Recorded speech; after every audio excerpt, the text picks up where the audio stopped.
Et encore un sujet sur la Trinité. C'est pas le premier, on en a eu plusieurs dans les épisodes précédents. Tout simplement parce que la Trinité est un sujet important puisqu'il sépare les musulmans et les chrétiens. Deuxièmement, il s'agit de Dieu. Et troisièmement, vous m'avez envoyé beaucoup de commentaires, beaucoup de remarques, merci beaucoup d'ailleurs, qui m'ont poussé à approfondir encore plus ce sujet. D'ailleurs, je ne vais pas seulement vous remercier pour vos commentaires, mais vous remercier pour les commentaires des commentaires. Vous avez parfois répondu plus vite que moi.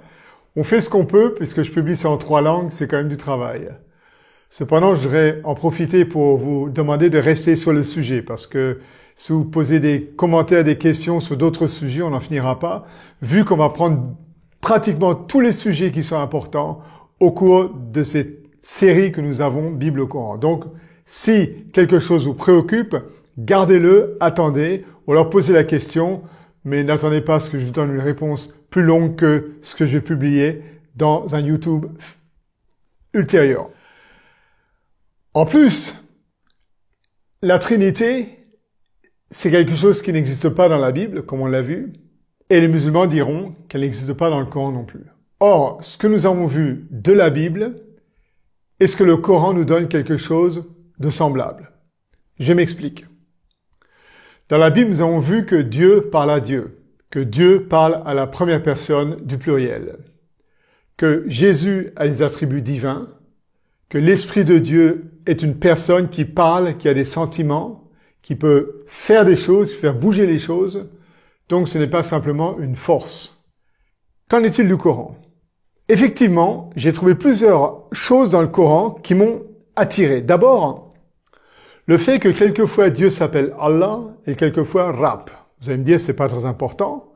Eh bien si, parce qu'il y a 19 sourates qui comportent uniquement le nom Rab, donc le Seigneur, sans citer une seule fois le mot Allah. Et de même, il y a 10 sourates qui comportent uniquement l'homonyme Allah, sans citer une seule fois le nom Rab. Pourquoi? Il y a des gens qui essaient d'expliquer, d'ailleurs merci à un de nos auditeurs qui m'a donné pas mal d'explications là-dessus, en disant par exemple que Rab, ça pourrait être la face cachée de Dieu, ce qu'on appelle dans le Coran Al-Ghaib, alors qu'Allah représente l'autre moitié, demi-complémentaire, pour ainsi dire le dos de Dieu, qui nous invite à chercher la face de Dieu, alors que nous ne pouvons pas le voir puisque nous ne le voyons que de dos. C'est possible, mais en attendant, pourquoi ces deux mots qui sont bien séparés dans beaucoup de sourates? Et en plus, dans certaines sourates, on trouve les deux, mais on a l'impression qu'il s'agit de deux personnes différentes. Par exemple, sourate Al-An'am, c'est la sourate numéro 6, je vous lis le verset 128, la deuxième partie, puisque c'est une ayat qui est un peu longue. Il leur dira, l'enfer est votre demeure, pour y rester éternellement, sauf si Allah en décide autrement. Vraiment, ton Seigneur est sage et omniscient.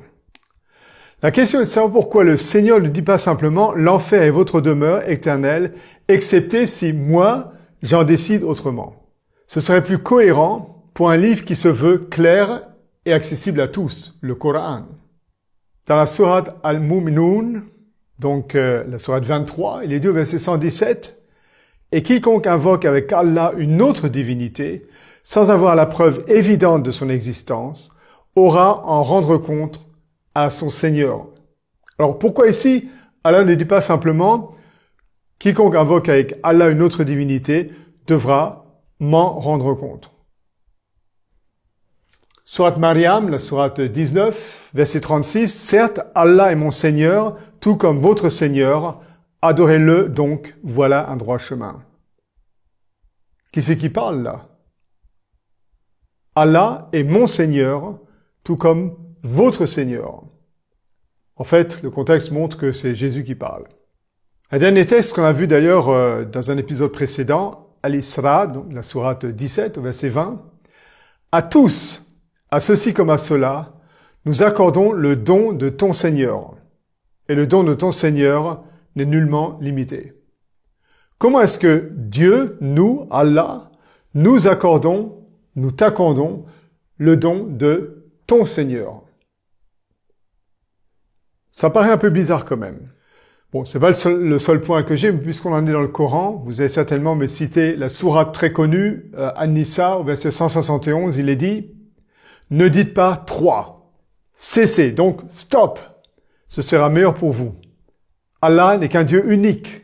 Il est trop glorieux pour avoir un enfant. » Donc c'est une partie de ce long verset 171 qui a fait couler beaucoup d'encre et qui va nous prendre aussi beaucoup de temps car nous allons l'étudier de plusieurs manières dans différents angles. Mais que dit ce texte? Ne dites pas 3, cessez.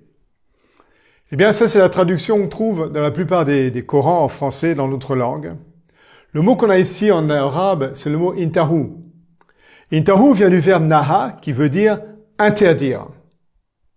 Cependant, ici, nous avons ce verbe dans ce qu'on appelle en arabe la 8e forme, c'est-à-dire la forme réflexive ou réflexive causative.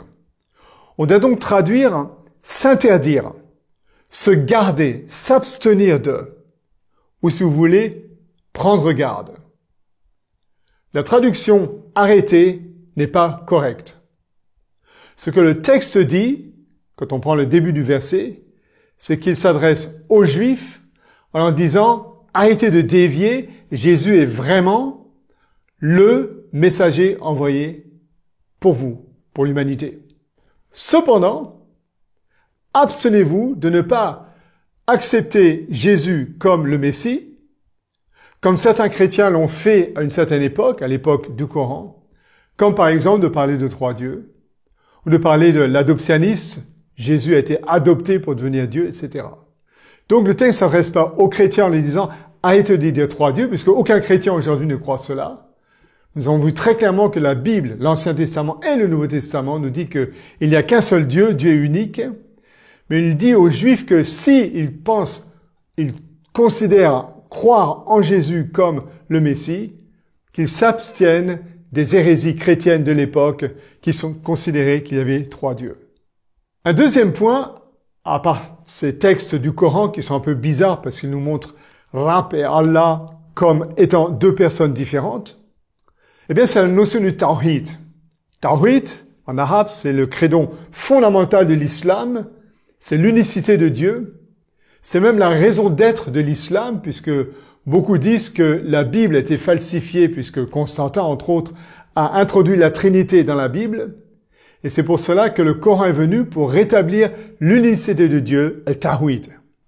Un point tellement important que je voudrais rester un petit peu. Tout d'abord, le mot Tawhid vient du verbe wahada, avec 2 ha, qui veut dire, selon le dictionnaire Hans Wehr, qui est le dictionnaire de la langue arabe le plus connu en allemand et qui a été traduit en anglais et qui est le dictionnaire le plus utilisé dans la langue anglaise aussi, dictionnaire de Hans Wehr, Wörterbuch der arabischen Sprache. Wahada veut dire unifié, uniformisé. Donc on pourrait dire que Tawhid c'est l'unification de Dieu. Unifier qui et quoi? Qu'est-ce qu'on unifie? On unifie quelque chose qui n'est pas un, ou quelqu'un qui n'est pas un, ou un couple qui n'est pas un. C'est pour cela d'ailleurs que le mot wahda, seul, n'est jamais utilisé dans le Coran. Par contre, il est souvent dit que Dieu est ahad. Dieu est un. Vous connaissez la sourate Al-Ikhlas, Hu Allah ahad. Ahad veut dire il est un en nombre. Remarquons au passage que lorsque le mot ahad est après le nom, il veut dire plus unique, comme c'est le cas ici, Allahu ahad. Dans d'autres textes, le mot utilisé c'est wahid. Wahid. Illahun wahid, ou bien la sourate An-Nisa qu'on vient de lire, au verset 171. Innama Allah illa wahid.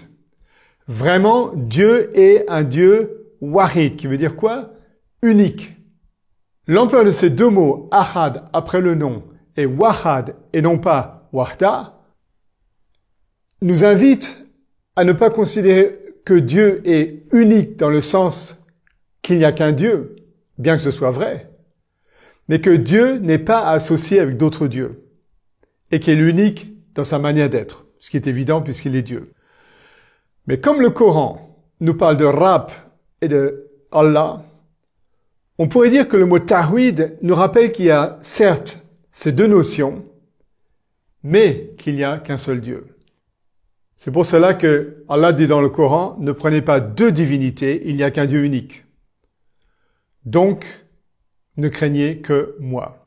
Et c'est exactement la démarche que la Bible fait lorsqu'elle parle d'un seul Dieu en trois personnes. Attention, le Coran ne parle pas des ittihad, l'union de plusieurs personnes, ce qui serait une thèse adoptionniste et qui n'est pas une thèse biblique. Encore une fois, très souvent dans le Coran, il est dit « Illa ilaha illa huwa ». Voilà. Il n'y a qu'un seul Dieu, pas d'autre Dieu que Dieu. D'autres textes nous disent « Ne prenez pas deux divinités, il n'est qu'un Dieu unique, donc ne craignez que moi ». Al-Nahl, la sourate 16 au verset 51. Et là, chrétiens et musulmans, nous sommes tous d'accord. Donc, la doctrine fondamentale, cette doctrine du Tawhid, n'est pas une réaction à la Trinité. Remarquons au passage que le mot Trinité n'est pas dans la Bible, et le mot Tawhid n'est pas dans le Coran. Je répète, la Bible nous dit que Dieu est unique, mais qu'il apparaît sous différentes dimensions. Par exemple, Dieu parle du ciel, il est assis sur son trône, et son trône n'est pas sur la terre. Où est-il? Est-ce qu'il est sur une autre planète? Eh bien, le trône de Dieu, on ne sait pas où il est, mais on sait que lorsqu'on prie, Dieu nous entend comme s'il était à côté de nous. C'est ce que la Bible nous dit. Qu'en est-il du Coran? La sourate Al-Araf, la sourate 7, nous dit au verset 54, « Votre Seigneur, c'est Allah qui a créé les cieux et la terre en 6 jours, puis s'est établi, istawa, sur le trône. » Même question que pour la Bible. Où est le trône de Allah? Est-ce qu'il est sur la terre? Est-ce qu'il est sur une autre planète? Ni l'un ni l'autre. Dieu est dans les cieux. Mais les cieux, c'est quoi? Eh bien, tout ce qu'on peut répondre, c'est que Dieu est tout proche de nous. Il est loin et il est proche. Je cite ce magnifique texte du Coran, Qaf, la sourate 50, qui dit au verset 16, « Nous avons créé l'homme et nous savons que son âme lui murmure et nous sommes plus près de lui que sa veine jugulaire. » D'ailleurs, lorsque nous prions, nous n'avons pas besoin de haut-parleurs, d'antennes, de Wi-Fi. Dieu peut nous entendre, même nos prières silencieuses. Donc nous avons ici Dieu qui est sur son trône, quelque part dans l'univers, qui d'ailleurs va faire descendre, par exemple, le Coran, ou sa parole, mais qui est tout près de nous. Vous voyez un peu le problème qu'on a ici? Lorsque nous prions, Dieu nous entend. D'ailleurs, est-ce que Dieu a des oreilles? Certains musulmans affirment que la Bible est ridicule parce que dans la Genèse 18, par exemple, Abraham donne à manger à Dieu, alors que Dieu a une bouche, mais en tout cas, Dieu peut parler dans le Coran. Dieu, il nous entend, donc il a des oreilles. Mais ce qui est important, c'est que ces deux dimensions de Dieu sont très claires dans plusieurs moments que nous trouvons dans l'islam. Par exemple, comme je l'ai dit, Dieu fait descendre sa parole. Donc Dieu est loin, quelque part en haut, mais il est proche de nous lorsque nous prions. De même, il est dit que Mohammed est allé au ciel pour discuter avec des êtres célestes, et pourtant, le Coran nous dit que nous pouvons, nous, parler à ce même Dieu qui est plus près de nous que notre propre veine jugulaire. Vous voyez? C'est pas une contradiction, c'est pour vous montrer qu'il y a plusieurs dimensions de Dieu dans le Coran comme dans la Bible. Et c'est là que je voudrais en conclure en disant que tout comme le Coran, qui est la parole de Dieu, non créée, éternelle, c'est-à-dire sans commencement ni fin, qui est descendu vers nous, tout comme l'Esprit de Dieu parle dans le Coran, comme une personne, il apparaît sous forme humaine, donc sous une forme comme une personne, et dans le Coran, il accomplit des fonctions divines, par exemple, l'Esprit peut créer, l'Esprit peut donner la vie. Et bien de même, la Bible qui nous dit que Dieu est invisible, est devenue en Jésus visible. Jésus est d'ailleurs qu'on appelle dans la Bible Rab, le Seigneur. Dieu en Jésus est descendu vers nous, comme le Coran dit, que le Coran est descendu vers nous, lui qui n'est pas été créé, qui est éternel. Le Coran et la Bible sont d'accord de nous dire que Jésus est la parole venant d'Allah, kalimatu minhu, esprit venant d'Allah, ruh minhu, et miséricorde venant d'Allah, rahmatu minhu. Si les mots Trinité et Tawhid n'existent pas dans les textes, sachons que nous avons une idée que Dieu est un, mais qu'il est beaucoup plus que simplement quelqu'un qui est loin sur son trône, mais qu'il est descendu vers nous et qui est proche de nous et avec qui nous pouvons parler et qui nous entend et nous exauce. Je crois que ça, c'est un point commun qu'il faut accentuer, nous qui cherchons non seulement les similitudes pour une raison académique, mais nous aussi qui cherchons la présence de Dieu dans notre vie. Nous préparons au grand jour où nous, chrétiens, musulmans, voulons le rencontrer lorsque Jésus reviendra. Assalamu alaikum, merci d'avoir été là et n'oubliez pas de vous abonner si vous ne l'avez pas encore fait et de mettre un petit pouce si vous avez aimé. Encore une fois, merci aussi pour vos commentaires que j'attends avec impatience.